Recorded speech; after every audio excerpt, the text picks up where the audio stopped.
All right.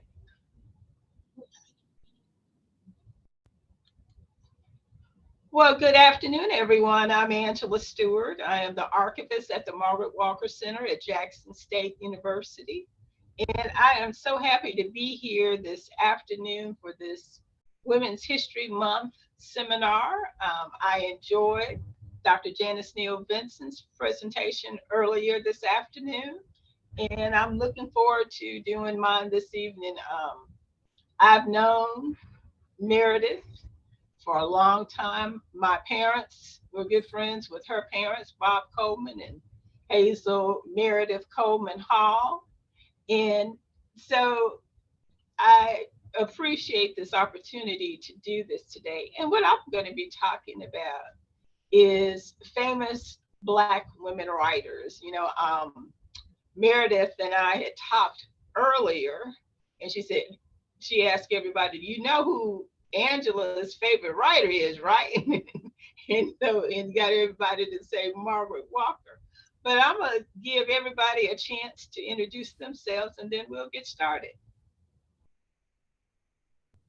Hello, I'm Janice Neal Vincent, and I am happy to be part of this setting. I am looking forward to what Angela Stewart has to say about the women writers. That just sounds like such a nice concern here for Women's History Month 2023. So once again, I'm just excited and my ears are open, my eyes are wide, wanting to know what all I need to take away. And thank you. And I'm Meredith Coleman McGee. And I'm interested in seeing if I was correct, if that is so, because I assume that Margaret Walker Alexander is Angela Stewart's favorite writer. And I can't wait to see her presentation because I am a female writer, just like Janice Neal Vincent. I just saw Mary Hart. She's an author. I'm not sure about anybody else, but this is Women History Month, and I'm glad to be celebrating it and a part of this presentation. All right. And Hello, everyone everybody. else. Okay. All right. Hello, everybody. My name is Dickie Timothy A. Brown Sr., Deacon Minister of New Horizons Church International. Come here and looking forward to support the community library Jackson Festival. Ms. McGee, I'm looking forward to volunteer. Thank you. Yes.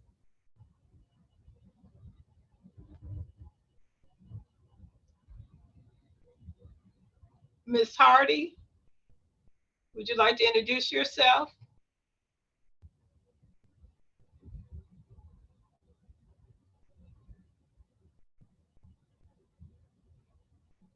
If not, I know a couple of my colleagues are on, Patrice and Lisa Ray Funderburg. Would you all take a moment to introduce yourselves as well, and we'll get started. Hi, good afternoon, everyone. I'm Patrice Jones. I am the administrative assistant for the Margaret Walker Center and Cuffolk Building. Happy to be here. Thank you, Mr. for the invitation. And you're at work. I see your file cabinet. Yeah, we're all at work. Okay.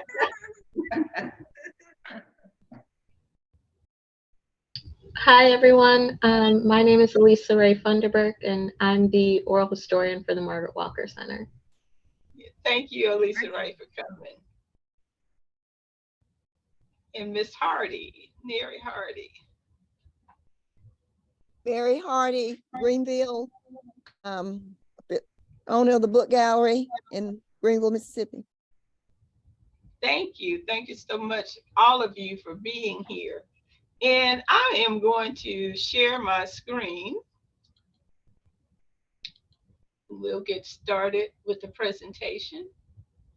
Can you all see my presentation? Yes, I can. Yes. All righty.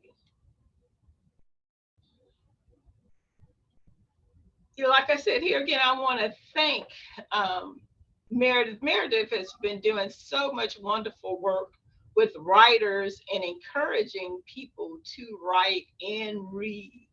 And I appreciate all her work with the Community Library of Mississippi, but also in encouraging people to publish. She is a publisher, a literary agent, a writer herself. So thank you again, Meredith, for all your hard work. Thank you. And for yours.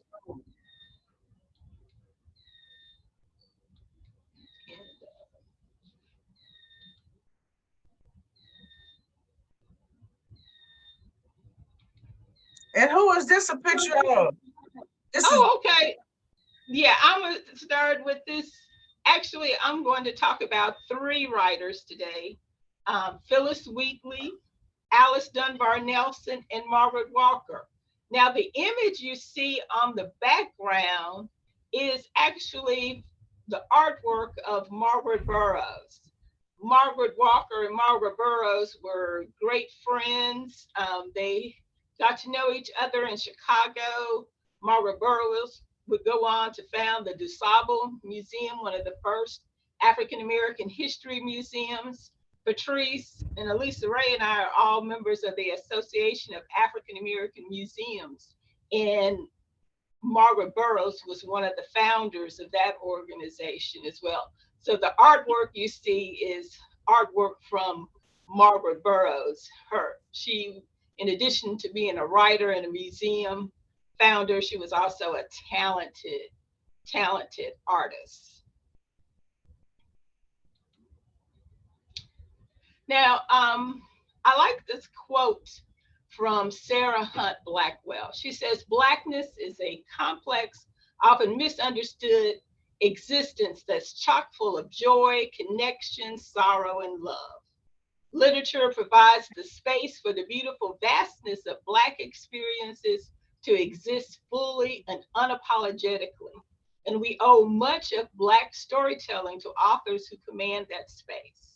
These iconic women solidified themselves as renowned literalists and world changers by using language to tell Black stories that are often unknown, ignored, or overlooked."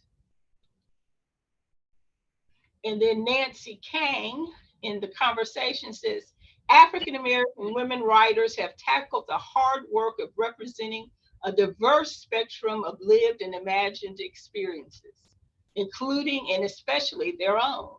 This labor occurs against the backdrop of centuries-long struggles of racist oppression and gender-based violence, including but not limited to slavery's culture of endemic rape, forced or interrupted motherhood, infanticide, concubinage, fractured families, and egregious physical and mental abuse." And then this is really just a little introductory period, but Toni Cade Bambara, and first of all, I just love Toni Cade Bambara as a writer. One of my favorite books of hers is The Salt Eaters, but she is someone who also knew Margaret Walker. But she actually published one of the earliest African American women writers anthologies. And she asked, "We are asking ourselves the basic questions. What is our condition, our process, and our possibilities?" And this was part of a keynote address she gave at the Third National Conference of Afro-American Writers. And our first writer for today is Phyllis Wheatley. Here at the Margaret Walker Center, this entire year, 2023, is going to be all things Phyllis Wheatley. We will be celebrating the 50th anniversary reconvening of the Phyllis Wheatley Poetry Festival, which was held here at Jackson State in 1973. Margaret Walker had the opportunity to attend Paul Laurence Dunbar's centennial celebration in Dayton, Ohio in 1972. And while she was en route, she said, "You know what? Next year will be the 200th anniversary of when Phyllis Wheatley published the book you see on the screen, Poems on Various Subjects, Religious and Moral." And that is something that needs to be highlighted, not only what it meant for Phyllis Wheatley, but what it even means for women writers in 1973. What does it mean to be an African American woman writer in 1773, but also in 1973? And that is why she put together a conference that brought together over 20 African American women writers of all ages to not only celebrate Phyllis Wheatley, but also to talk about what it meant to be a writer, and also what it meant to be a Black woman writer. Now, Phyllis Wheatley, we don't know Phyllis Wheatley's real name. You have to understand she was kidnapped from her home in the Senegal Gambia area of West Africa. Phyllis is actually the name of the ship that brought her from her homeland in Africa to Boston, Massachusetts. And Wheatley is the last name of the white couple that purchased her, John and Susanna Wheatley. So her entire name that we know is made up of things that she had no control over. And so, and she was a young girl. She was probably about 7 or 8 years old when she was kidnapped. The Wheatley family taught her to read not only English, but also Greek and Latin. And she was writing poetry by the time she was 14. And at the age of 20, she published this book, and the book was published actually in London due to a refusal by publishers in what were then still the colonies, because you have to understand Phyllis Wheatley actually published this book 3 years before the Declaration of Independence was signed. But American publishers refused to publish it, so it was published in London, even though she had already published some smaller works in Rhode Island. So as far as we can tell, Phyllis Wheatley was born around 1753, and she lived to 1784. Now, Phyllis Wheatley is probably one of the most memorialized African-American women writers. And when I say memorialized, there are public monuments, such as in the image you see in Boston on this slide. The Elizabeth Catlett bust. We at Jackson State University actually have the original of that bust of Phyllis Wheatley. Margaret Walker, for the Phyllis Wheatley Poetry Festival, enlisted her very good friend Elizabeth Catlett to design and create a bronze bust of Phyllis Wheatley for the Phyllis Wheatley Poetry Festival. And then this engraving is a popular image of Phyllis Wheatley that was distributed during her lifetime, advertising her writing. But in addition to pieces of art or images, there are numerous clubs in the women's club movement. One of the most popular names to give a club was the Phyllis Wheatley Club. So Phyllis Wheatley is someone who was recognized as being one of the earliest women published in what is now the United States, but also about her life as an enslaved person who had been kidnapped and captured from her homeland and brought to the United States. Phyllis Wheatley had the opportunity to interact with American leaders such as George Washington. She was known by people like Thomas Jefferson, but also English people such as the Right Honorable William Earl of Dartmouth, who was a abolitionist in Great Britain. And so she wrote this poem for him. And I just want to share it with you. Should you, my Lord, while you peruse my song, wonder from whence my love of freedom sprung, whence flow these wishes for the common good, by feeling hearts alone best understood. I, young in life by seeming cruel fate, was snatched from Africa, fancied happy seat. What pangs excruciating must molest, what sorrows labor in my parents' breast. Stilled was that soul and by no misery moved, that from a father seized his babe beloved. Such my case. And I can then but pray others may never feel tyrannic sway. I am going to stop sharing briefly because I want to get your reaction to what we've just talked about with Phyllis Wheatley.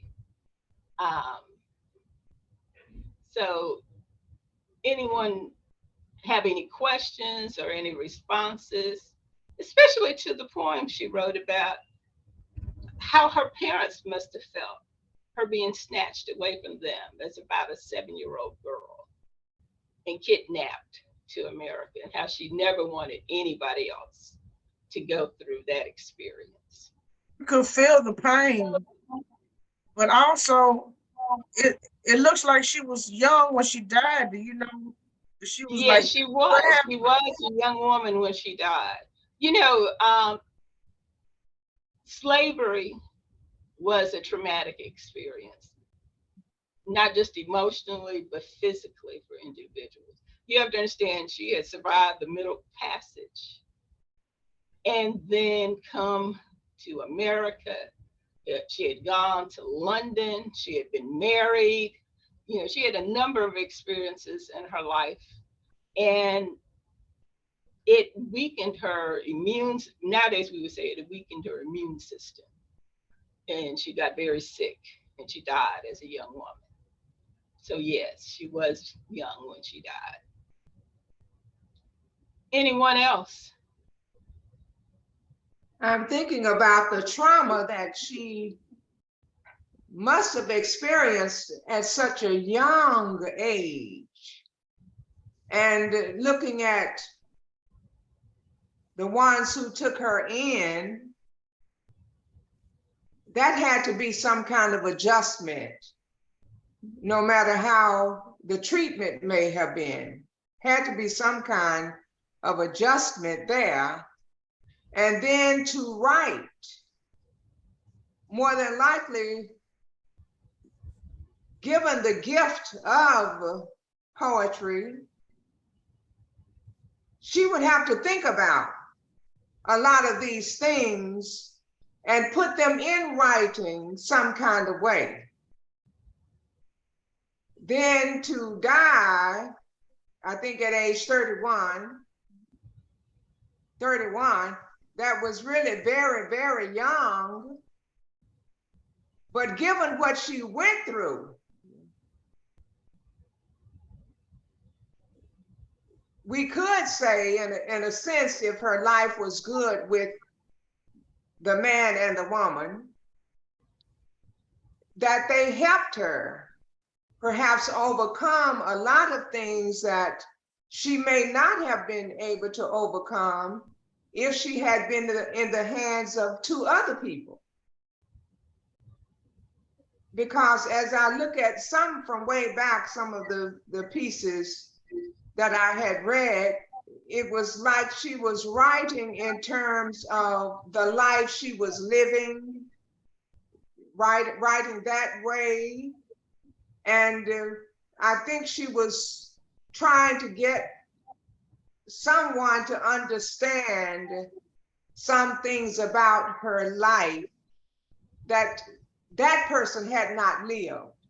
He had not lived. I don't know if this was the the man who took her in with the wife or what, but I do remember something about that. So she had to have had some strength somewhere even to endure crossing over from one faith to another, and then being rejected in her writings where she had been published, and all of a sudden no publication for her because of her race.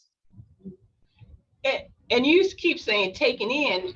They didn't take her in, they purchased her. Okay, Purchased an animal. Yeah, you know. There's a difference. Yeah. And she was literally kidnapped. She did not seek coming to America or to Great Britain. But you're right, she was fortunate in the type of family that did decide to purchase her and who saw in her. Because see, they had to teach her English, they taught her Latin, they taught her Greek. She was taught in a very formalized style of writing of the 18th century that you see in her writing. So it's not a more relatable, but she's still talking about, she knows her parents miss her. She knows her dad is wondering what happened to his little girl. Where is she? Why is it he'll never be able to see her again? Why couldn't he protect her? And she, so she's writing about all this, and she says she didn't want anybody else to ever have to experience this kind of, even though you're taken in by a good family, you're still not with your family. And that makes a big difference. And there were people, her writing had to be authenticated, because they were like, there's no way a young woman who was brought over from the west coast of Africa as a young girl could learn to write like this, to write these kinds of poems. So even Thomas Jefferson said he thought it was probably just abolitionist propaganda, that they were attributing stuff to her that maybe somebody else had written, but they were able to prove that, yes, indeed, she actually wrote the poems that were attributed to her. So that's an even kind of thing to have to think about. People look at your writing and say, just because of the way you look and your background, oh no way she could have written that. Somebody had to have written that for her, or something like that. So that was another challenge. Anyone else with some thoughts about Phyllis Wheatley before we move on to the next writer we're going to look at?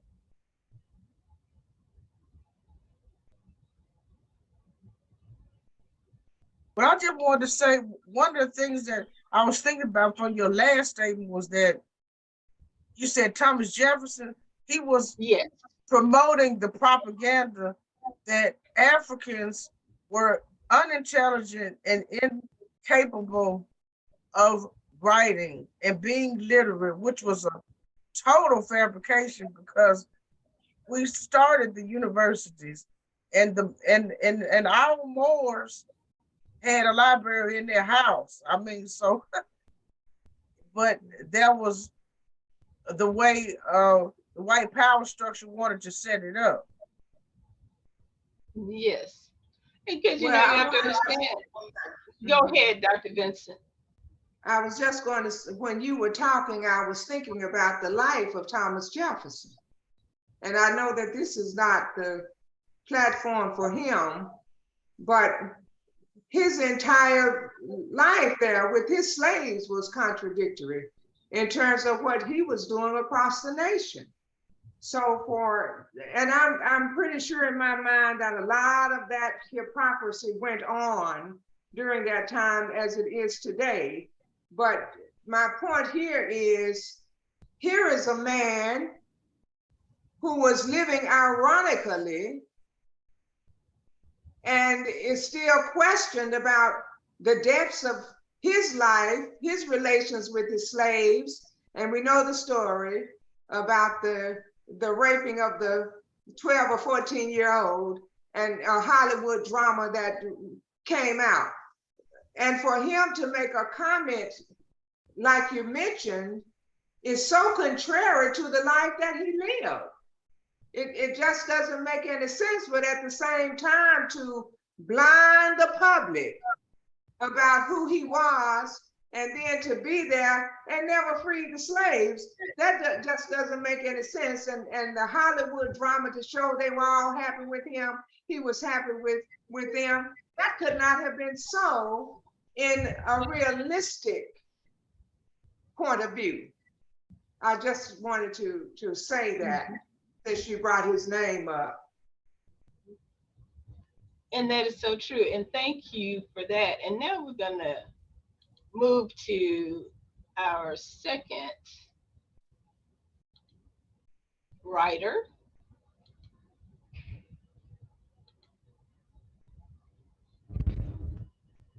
All righty. Can everyone see? Yes, our second writer is Alice Dunbar Nelson. You know, I mentioned earlier that Margaret Walker actually attended the centennial celebration for Paul Laurence Dunbar in 1972 in Dayton, Ohio. Paul Laurence Dunbar was actually the former husband of Alice Dunbar Nelson. She was a poet, a journalist, she was a political activist, she was an educator. She taught students, and she kind of reminds me of my mom and that type of activist teaching that she did. You know, she was one of those teachers who was all about making sure her students understood that there are things going on in this world that you need to be working to change. And so that was one of the things she did. Now, she was born in 1875, and she was a writer of the Harlem Renaissance. She's also relatively short-lived as well. She was only 60 years old when she died. She never achieved the kind of fame that her ex-husband, Paul Laurence Dunbar, had. Paul Laurence Dunbar was probably one of the first African-American writers who could make his total living from writing. He wrote primarily poetry, both African-American vernacular English or dialect poetry, but also standard English poetry. But he also wrote novels and short stories as well. And he had additionally had a short, very complicated life. And you can actually see that in a poem of hers that I'm going to share. But Alice Dunbar Nelson, and I guess in all things leading back to Margaret Walker, she was originally from New Orleans, grew up in New Orleans, and Margaret Walker spent the bulk of her childhood from the time she was about 10 years old until she went off to college in New Orleans, Louisiana, which is where Mrs. Nelson was from. But she would move from New Orleans to Ohio to Delaware, where she would teach. And like I said, she was also involved in women's rights, particularly the right of women to vote. She was what they called a suffragist, meaning she believed that women should have the right to vote. You understand that it wasn't until the passage of the 19th Amendment in 1920 that American women of any race got the right to vote on a federal level. There were some places that were offering women the right to vote on a local level, but in terms of something that all women would have access to. It wouldn't be until 1920, 15 years before Alice Dunbar Nelson actually died, that women would get the right to vote.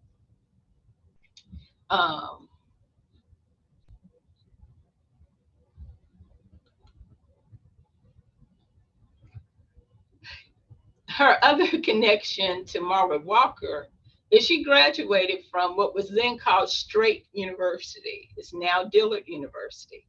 Margaret Walker's parents taught at New Orleans University. And what you have to understand, what happened is Straight University and New Orleans University came together to create Dillard University. They merged to create Dillard University. And Dillard is named for a very famous philanthropist who gave money for African American education in the South. She taught in the New Orleans public schools. Her first book, Violets and Other Tales, was published in 1895 when she was just 20 years old. And as a person born to mixed race parents, and I guess nowadays people would call her multi-generationally mixed herself, she writes a lot about the lives of Creoles and even white characters in her writings, but her works generally explore racism and racial oppression. Were often rejected by publishers during her lifetime. And so that Alice Dunbar Nelson is sometimes a hard writer to access, but she didn't just write about oppression as some abstract, broad thing, but you can tell in her poetry that she also looked at some relationships as oppressive, and especially the way, people always say Black women bear a double burden. They're both Black and they're women. So you have to deal with racial oppression as well as sexual oppression. And these are some of the things that she talks about in her work. And the poem of hers I want to share is, If I Had Known 2 years ago how drear this life should be, and crowd upon itself all strangely sad, mayhap another song would burst from out my lips, overflowing with the happiness of future hopes. Mayhaps another throb than that of joy have stirred my soul into its inmost depths. If I had known. If I had known 2 years ago the impotence of love, the vainness of a kiss, how barren a caress, mayhap my soul to higher things have soared, nor clung to earthly loves and tender dreams, but ever up aloft into the blue empyrean, and there to master all the world of mine, if I had known.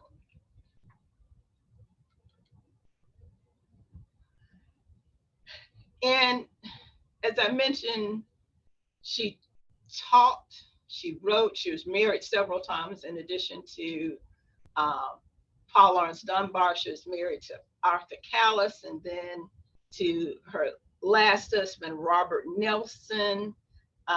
She worked for organizations such as the NAACP.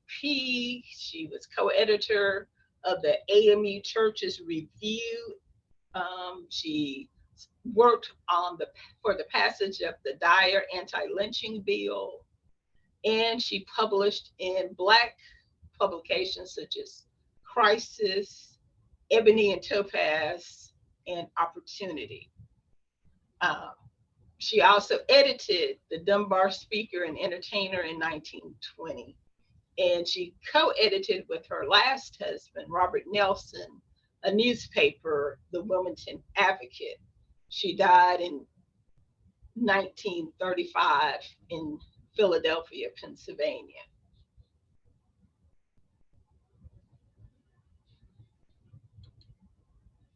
I'm going to stop sharing at this point so that we can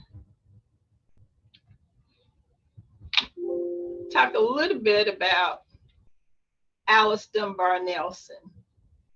How many people had heard of Alice Dunbar Nelson before? I had not. Her Had husband, anyone? but not her. Yeah, I think most people, I think Elisa Ray is saying she had heard of Alice Dunbar Nelson.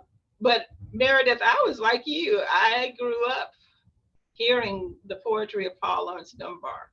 I took African American literature in high school, and we were required to memorize his poem, We Wear the Mask. That was part of the literature we had to learn and be able to recite in class.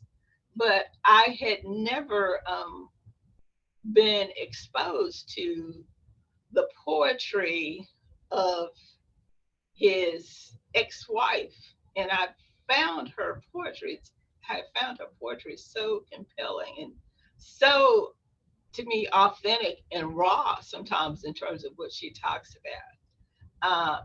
Anyone else with some initial impressions of Alice Dunbar Nelson? And then we'll look at the poem that I shared, which was, But I did find that there is a poetry foundation named in her honor in Chicago, which I thought was significant, that someone is carrying her legacy. Yes. Anyone else? Well, this is the first time in recognition to me of Alice Dunbar Nelson, because I've grown up with folks like Paul Laurence Dunbar, and like you said, memorization and so forth. And he had a lot of great poems. I memorized some of them and even performed some of them, but I just never made any association with him in any other type of life. So this is enlightening to me to know about this great woman and the things that she has done. But looking at that poem that you shared, I guess a lot of people could empathize with the speaker if she is a persona in the poem. I guess a lot of us could really empathize with the message of the poem, because she died at age 60, I believe. And that's still relatively young, but in that poem, the speaker is saying, if I had known, blah, blah, blah, if I had known, blah, blah, blah. In other words, my life more than likely would be lived differently, would have been lived differently, only if I had known that what I got myself into was not like what I thought it was going to be like. It's a wake-up call that I think many people would be able to relate to or have related to, because initially of the lack of knowledge, but then undergoing what one is experiencing brings about knowledge. And so now I see myself in a different light. It's just like a person would say, well, he wasn't what I thought he was, or she wasn't what I thought she was. And had I known, I never would have looked over there. I would have looked in the opposite direction. That's what the poem seemingly is saying to me.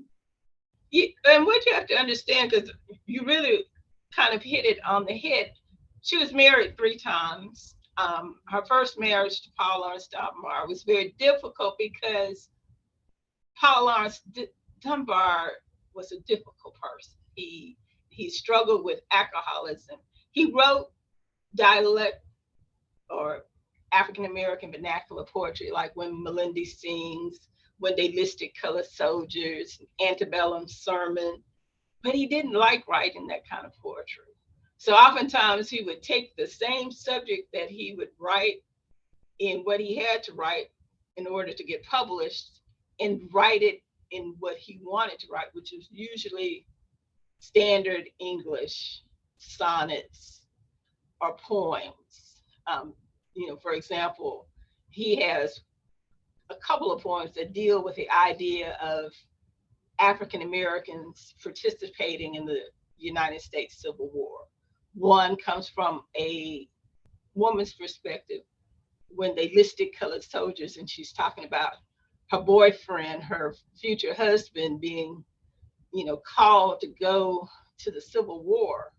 And then he has another poem that is a tribute to what he calls the fallen sons of Ham, talking about Black soldiers who had participated in the Civil War, because that was something that really impacted his life. His parents had been slaves, and but that frustration he oftentimes took out on his relationships. Alice Dunbar Nelson was a person who was writing in her own right, who had passions and interests in her own right. And oftentimes when you get married, you're expected, put that down and help me figure out what I need to do. And she's saying, if she had known that being in this relationship would mean she would have to take a backseat in terms of what she needed in order to, prop somebody else up. She said, the love part was fine, because she says, 2 years ago, how drear this life should be, and crowd upon itself all strangely sad. And she talks about the impotence of love, the vainness of a kiss, how barren a caress. It's not that she's not getting affection, she's just looking at, it's not enough, it's not what I need. And that's what I find interesting about, and this is not her only poem similar to this, but she talks very really about what women have to do, because there are certain categories of what's expected for women. You're expected to be a wife, you're expected to be a mother, you're expected to be a teacher, you're expected to be a person who gives. Zora Neale Hurston said Black women were the muse of the world, because they were expected to just work and give, but not all the time get that giving back in terms of a support, in terms of what they actually talks about in her poetry, as well as she talks about activism, she talks about teaching, she talks about the need of her students, whether it high school students or college students, what they need to make sure that they can broaden their horizons. Because she realized that a lot of times what students get in school is very prescribed, it's very limited.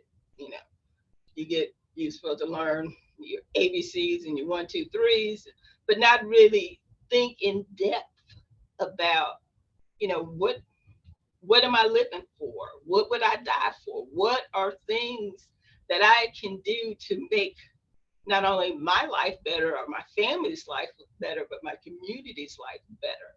And so these are the kinds of things that, and for example, she worked on the Dyer anti-lynching bill. You have to understand, it's just been as recently as the last 5 to 10 years that the United States has finally passed federal anti-lynching legislation.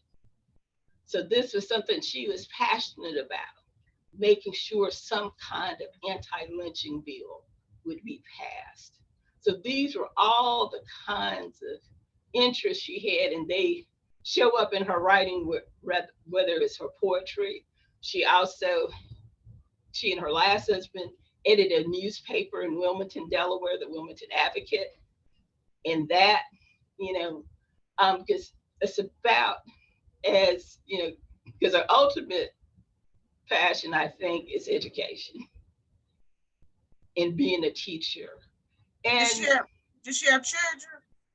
No, she didn't have children. So being a teacher, I think probably fulfilled some of that needing to. And I think all of us on this Zoom have at least one teacher. I'm fortunate I was raised by two, but I also have some teachers who weren't my parents, who are people who always made me think, you know, about and challenged me. So does everyone on here have a teacher who said, no, no, no, you can do better than that? This, I had a teacher, I was 13 in the 8th grade, and he was asking me, what are you living for? What would you die for? I'm like, 13 in the 8th grade American history class. Oh, no, nothing. But, who start you thinking, because to me, it doesn't get said often, the teachers were often the backbone of the civil rights movement, because students, whether they be high school students at Lanier High School or Brinkley Junior Senior High School, or at Tougaloo or at Jackson State or Howard or Morehouse or Spelman or Fisk, they had teachers who said to them, you got the power to change this. Or Dr. Vincent was talking about Ella Baker and Fannie Lou Hamer. They serve that same role as teachers, letting people know that you have agency. You can change your world and make it better. And so this is the type of person that Alice Dunbar Nelson was. But she was also a woman. And, because oftentimes, even today, you'll notice that Black women characters are usually kind of in the background, or they're seen just as helpers. They don't have, an emotional life, or romantic life. These were the kinds of things that Alice Dunbar Nelson talked about. Anyone else? Reactions to Alice Dunbar Nelson? And I hope you all take the time to read some other of her poetry. Yeah, I saw one of the books. I have it in my car that I think she wrote in. I think it said 1898. I'm not sure. No, I don't know. Yes, yeah. That's around the time she was published in 1898. It looks like she was talking about New Orleans, like a novel or something.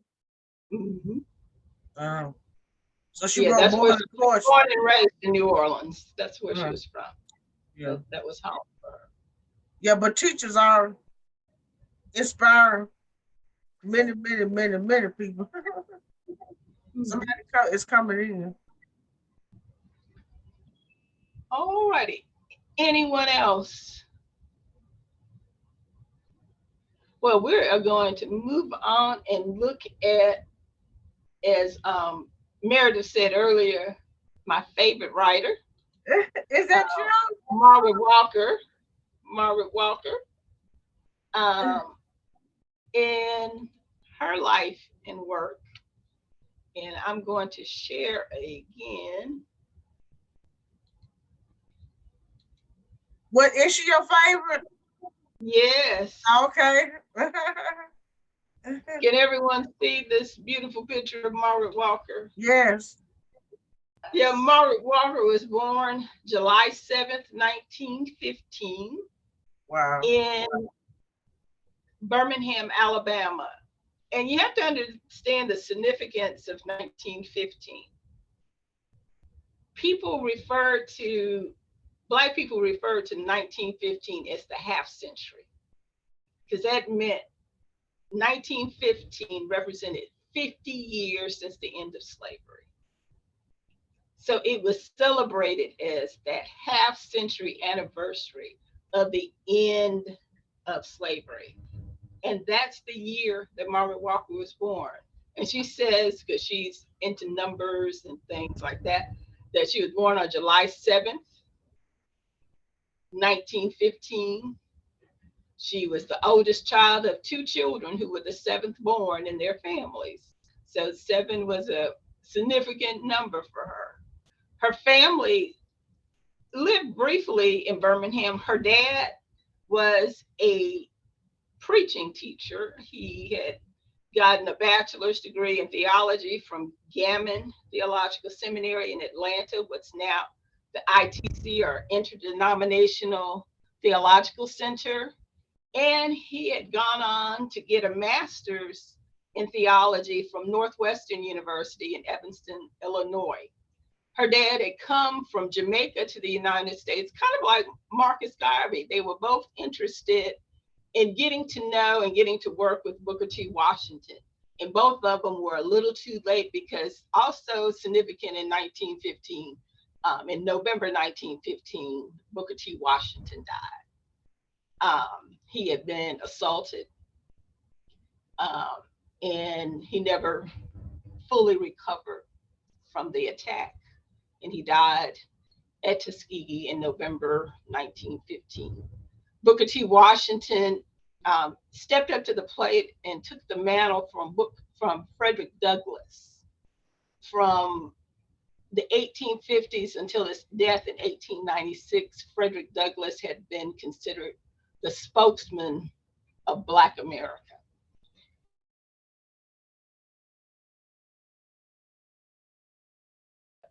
And filled that gap from 1896 to 1915.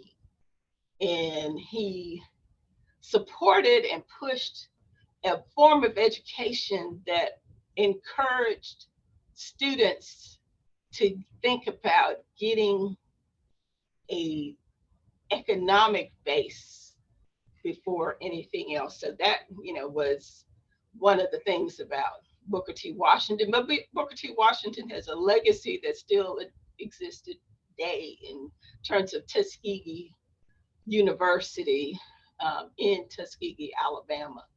But Margaret Walker was actually born north of Tuskegee in Birmingham, where her parents had been teaching at Miles College in Birmingham. The family would move from Birmingham to Meridian, Mississippi. How many of you have heard of Collins Funeral Home on Bear Street? Yeah. We would get to know and become lifelong friends with Clary Collins Harvey. Her parents, Mr. and Mrs. Malachi Collins, would move from Meridian to Jackson to take over what had been Frazier Funeral Home, would become Frazier and Collins, and ultimately Collins Funeral Home, which is still in existence today. But Margaret Walker's family lived very briefly in Meridian, where her parents taught at Haven Institute in Meridian. When she was 10 years old, in 1925, her family would move to New Orleans, Louisiana, and where her parents, I mentioned about Alice Dunbar Nelson graduating from Straight University. Margaret Walker's parents worked at the school that Straight University merged with. They worked at New Orleans University. Margaret Walker attended Gilbert Academy, which was the laboratory school. I don't know if any of our older participants remember Jackson State's lab school that was here on campus until around the time of segregation. But Gilbert Academy, where Margaret Walker graduated from, was that kind of laboratory school. And people such as Andrew Young and the late musician Ellis Marcellus also graduated from Gilbert Academy in New Orleans.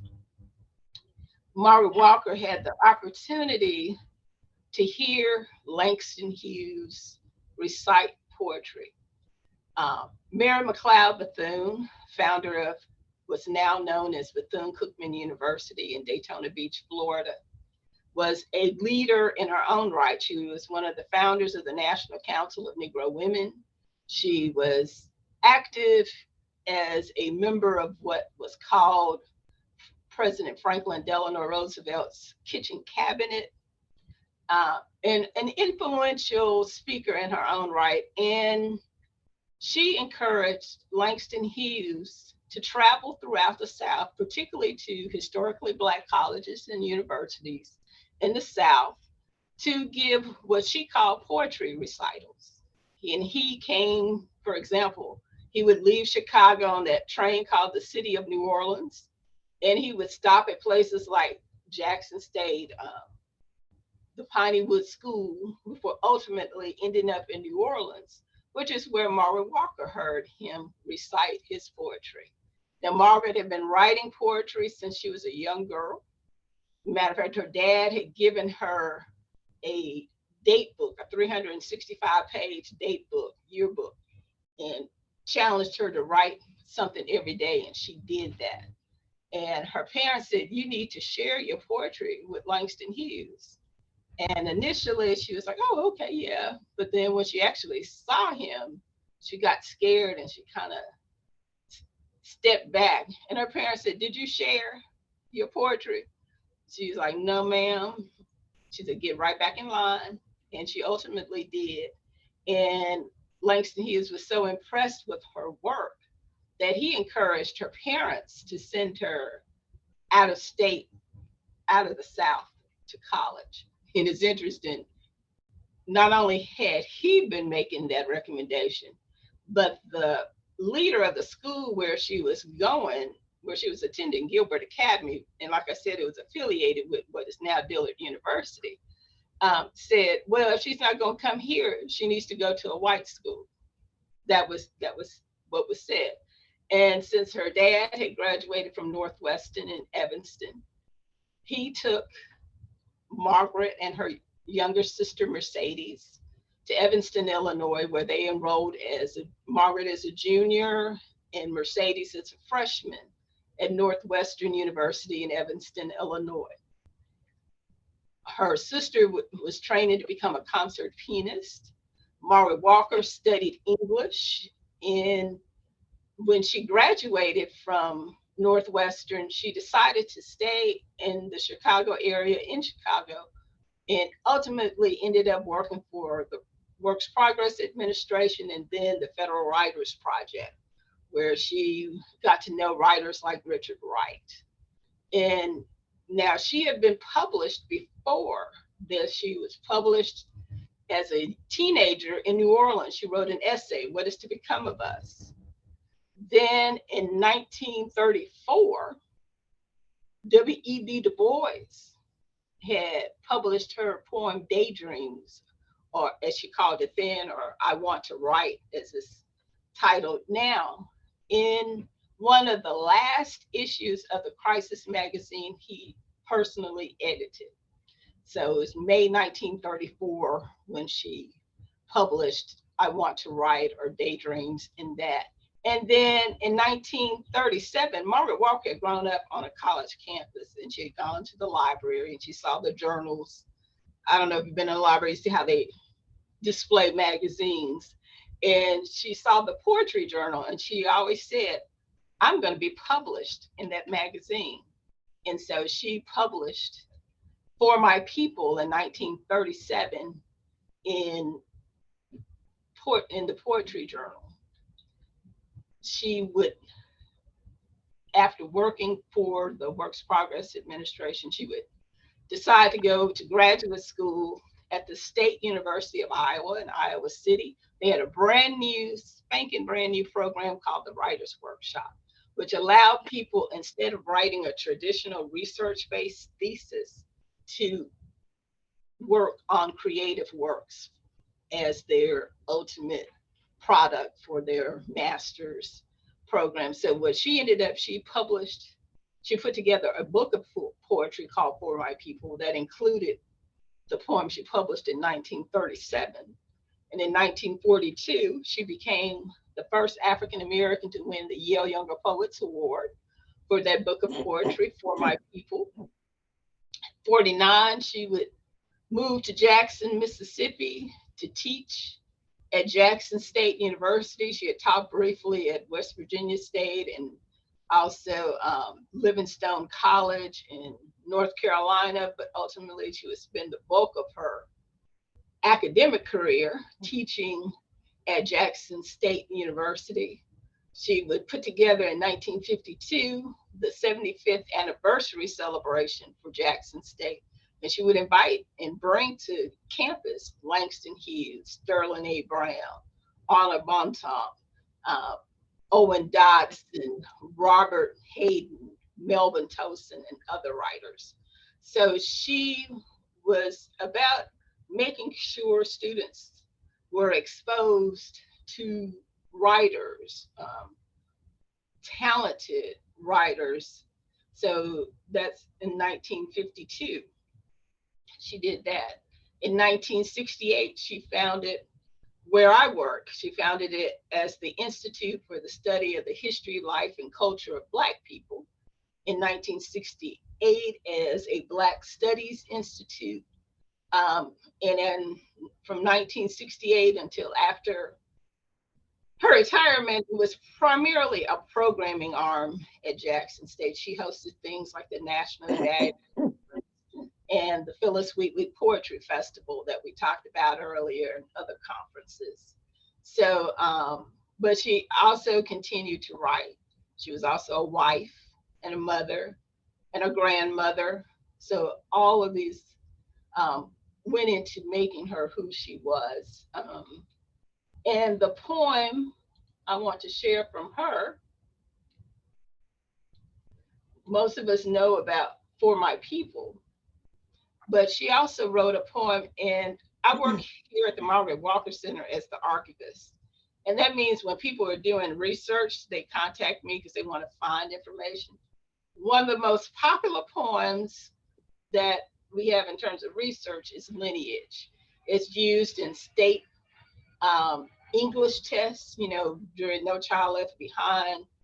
High school students were required to be able to pass literature test, English tests, and this poem has been used in those. It's in dozens of anthologies.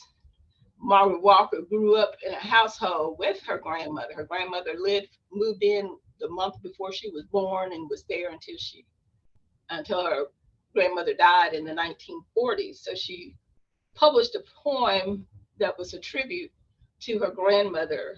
And she said, "My grandmothers were strong. They followed plows and bent to toil. They moved through fields sowing seed. They touched earth and grew grain. They were full of sturdiness and singing. My grandmothers were strong. My grandmothers are full of memories, smelling of soap and onions and wet clay, with veins rolling roughly over quick hands. They have many clean words to say. My grandmothers were strong. Why am I not as they?" I'm gonna let you share any reactions or comments you have to what I've said about Margaret Walker and your reaction to the poem Lineage. And I want to thank my Sunday school classmate, Mrs. Barbara Luckett, for joining us as well today. Thank you. I have 3 quick questions. Oh, go ahead, Miss Lucky. Oh, no, you can go ahead. Okay. The first question I have, the Federal's Writing Project and the Southside Writers Group, what writers came through those groups? That's a very good thing. The Federal Writers Project, during the Great Depression, President Roosevelt felt that one of the things that needed to happen was to get creatives working. So whether it was photographers like Eudora Welty, who worked for the Federal Writers Project as a photographer primarily, or writers. And what the writers did is they did research. So writers such as Sinclair Drake, Horace Cayton came through doing research on what it meant to be a Black person living in Chicago. And Horace Cayton actually has a Mississippi connection. His grandfather was Hiram Revels. That was his mom's dad. and his granddad was the first African American to serve in the United States Senate. But you have people like Frank Yerby, you had Studs Terkel, Gwendolyn Brooks. All of these were writers who came through the Federal Writers Project, and who had that experience of writing for hire, one thing, but also it expanded their horizons in terms of their own personal writing. You know, Margaret Walker was challenged by people like Richard Wright and Sterling Brown to work on her writing skills. You know, her with Sterling Brown. Sterling Brown was one of the key experts on what was called Negro folklore. And Margaret Walker had a whole series of poems like Kissy Lee and Yellow Hammer and Bad Old Stagger Lee that were all based on folklore. So, you know, being around these writers helped her increase her work with that. And what was your other question in terms of? But what about the Southside Writers Group? So Okay, that the was, Southside Writers Project. That was something that Richard Wright had actually founded. He felt like he needed a group that was less structured than just the work group of the Federal Writers Project. So he founded the Southside Writers Project. And pretty much most of the Black writers who had been involved with the Federal Writers Project, like Gwendolyn Brooks and Margaret Walker, and they became members of the Southside Writers Project, Writers Group. And when Richard Wright would decide to move from Chicago to New York, Margaret Walker would actually take over leadership of that group when he left. and also, do you know just quickly, how many of the Black Renaissance writers went to white colleges? Because I never knew that she went to a white college until just now. You know, that's interesting. You know, for example, Langston Hughes started his college education at Elisa Ray Funderburg's alma mater, Columbia University, but he would ultimately get his complete his education at Lincoln University in Pennsylvania. There are, you know, two Lincoln Universities. He attended Lincoln University in Pennsylvania, which at that time, when Langston Hughes attended, was a all-male school. So, you know, writers like Alice Walker started her education at Spelman. She did the reverse. She started at Spelman College in Atlanta, but it would ultimately graduate from Sarah Lawrence College. So yeah, there are writers who oftentimes there weren't a lot of opportunities for writers of Margaret Walker's generation to go to predominantly white institutions. So most of them went to historically Black colleges or universities, but there were some who did have the opportunity to attend. Now, she wasn't a writer, but Mary Church Terrell attended Oberlin College in Ohio. So, you know, there was a small opportunity for African Americans to attend PWIs before desegregation of schools, but for the most part, most attended historically Black colleges and universities. And yeah, because you have to understand, all of the fraternities and sororities that weren't founded at Howard University, talking about Black sororities and fraternities that weren't founded at Howard University, were founded at PWIs. The oldest Alpha Phi Alpha fraternity was founded at Cornell in Ithaca, New York. Kappa Alpha Psi was founded at Indiana University and actually adopted the colors of Indiana University as their colors.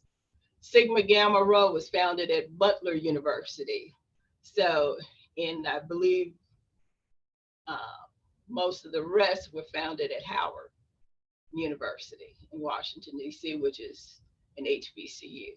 So yeah, so there were students who had the opportunities to go to predominantly white schools, because you have to understand all of the, I call them, they say divine nine, but I think of divine eight, because I think of the largest eight of the predominantly Black sororities and fraternities were founded by 1922. How many books did Margaret Walker publish?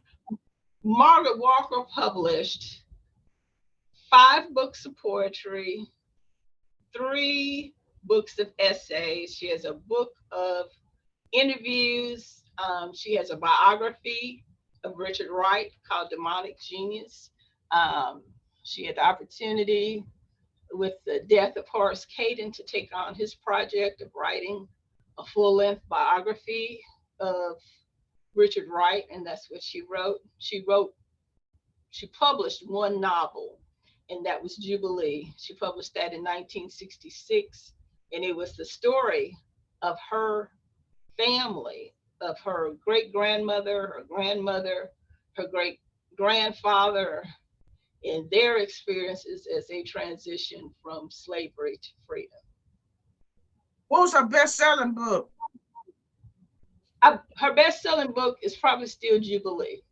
That book has been in continuous publication since 1966. Margaret Walker graduated from the State University of Iowa again with a PhD in 1965, and also with a publishing contract with Houghton Mifflin Publishers to publish her novel Jubilee, as well as she won one of their literary fellowships that allowed her to finish her research. Because Jubilee is a historical fiction novel.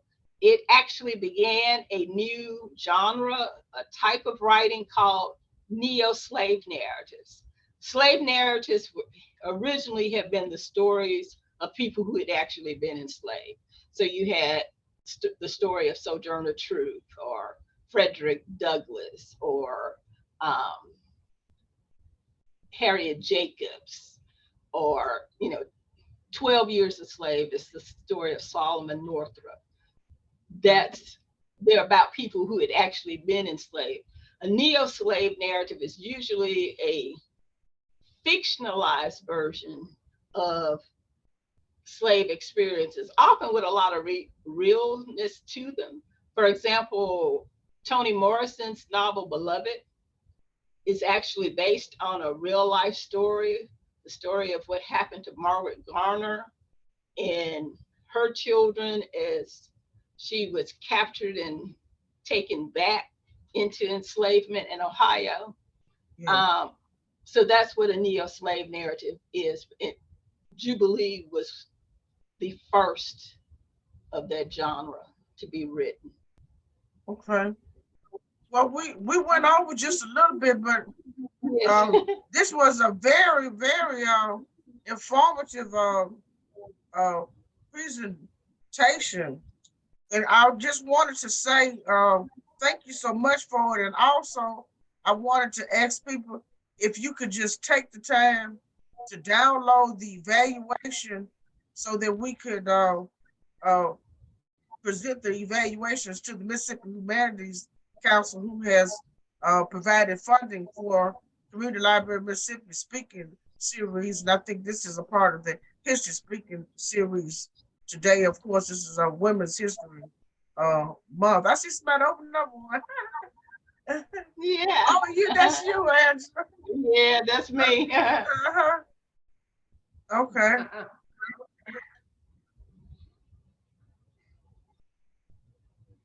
Okay, so are there any final thoughts that you or anybody else want to give before we end?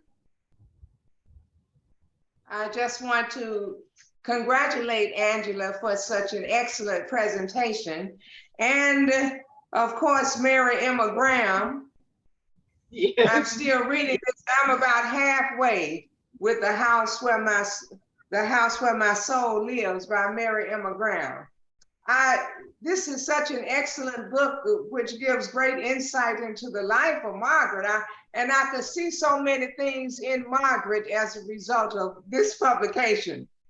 Yes. But for what Angela has done is just really an introduction to where the people need to go when they attend the session that Mary Emma Brown will be doing over there at Jackson State. I have really enjoyed this, and I wish we had time to continue it because I know Angela still has a lot of buckets to pour out about this. Thank you so much. Let me ask you this, Angela, the poetry festival that Margaret Walker started, how much does it cost? How do you get tickets and when is it? Oh, okay. Thank you. Thank you for that. First, let's talk about the Case Festival. And we have to give honor to Dr. Janice Neal Vincent because this started as the Creative Arts Festival that she created at Jackson State University. And so in April 14th and 15th, we will have a student led conference that encompasses creative writing. It encompasses research-based writing, art, music. Matter of fact, we have actually extended the call for papers until the end of this week. So if you know any students who might be interested, because we do offer a $1,000 prize. And thanks to Patrice Jones, she just put in a link to the information about our Phyllis Wheatley Poetry Festival. But if you know any Jackson State students, we are offering a $1,000 prize to the Jackson State student who writes the best 8-page essay on life in the American South. And so encourage them, and their proposals need to be in, I think, by tomorrow, so that they can participate in that prize competition. And also the late Dr. Doris Derby has contributed money that allows us to offer a $500 prize to the best visual arts presentation at the Case Festival is what we're calling now, Creative Arts and Scholarly Engagement Festival. In November, Margaret Walker did the Phyllis Wheatley Poetry Festival in November of 1973.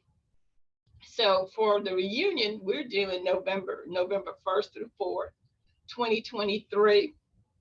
Participation is $75, but we are going to have some awesome speakers. Angie Thomas, Imani Perry, Jasmine Ward, Alice Walker, Carol Gregory. We're just going to have a wide array of wonderful, Nicole Hannah-Jones, just a wide array of women writers who are going to come in, and just as Margaret Walker did, not just to look at Phyllis Wheatley or the 1973 Poetry Festival, but also bringing it up to today and what does it mean to be a writer in 2023. As I said, thanks again to my wonderful colleague, Patrice Jones. You can look in the chat and there is actually a link. We have a website now that's live where you can register for the Phyllis Wheatley Poetry Festival. And we look forward to seeing you in November. That'd be November 1st through the 4th of this year. And again, I want to thank everyone for their participation today. It's so good to see co-workers and Sunday school class members and community members and people I've worked with. Dr. Vincent and I worked on the Scott Ford, and Elisa Ray Funderburk on the Scott Ford project together. So it's just so good to see everyone. And Miss Hardy and the bookstore in Greenville, Mississippi, I want to thank you as well for participating with us today. Okay, thank you very much. And Thank you. okay, see you guys later, and try to remember to fill out the evaluation.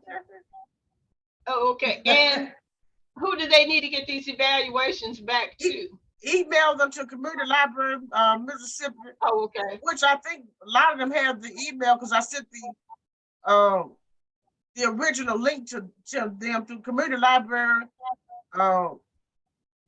.ms@gmail.com. But it's in, Okay. we send the email to you guys. Okay. Thank you. Okay, thank you, Angela. Okay. Great job. All right, you all have a wonderful day. You too. Bye-bye. Okay, bye-bye.